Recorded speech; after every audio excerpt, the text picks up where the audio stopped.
अस्सलामुअलैकुम सामीन। 9 शव्वालुल मुकर्रम और 30 अप्रैल है।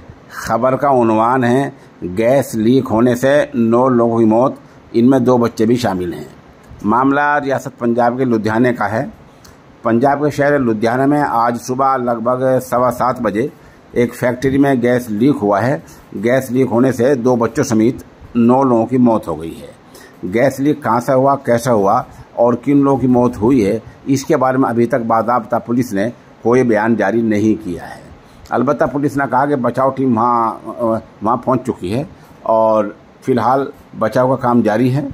और कहा जा रहा है कि जहाँ गैस लीक हुआ है उस इमारत के 300 मीटर के दायरे में लोगों के जाने पर रोक लगा दी गई है, क्योंकि जो भी वहाँ अंदर जा रहा है वही बेहोश हो रहा है। और बताया जा रहा है कि काफ़ी लोग बड़ी तादाद में बेहोश हैं, जिनको अस्पताल में दाखिल करा दिया गया है। मौके की हम चंद तस्वीर पेश कर रहे हैं। आप हमारे साथ बने रहें। जैसे जैसे खबर अपडेट होती रहेगी हम इंशाल्लाह आपको मुत्तला करते रहेंगे।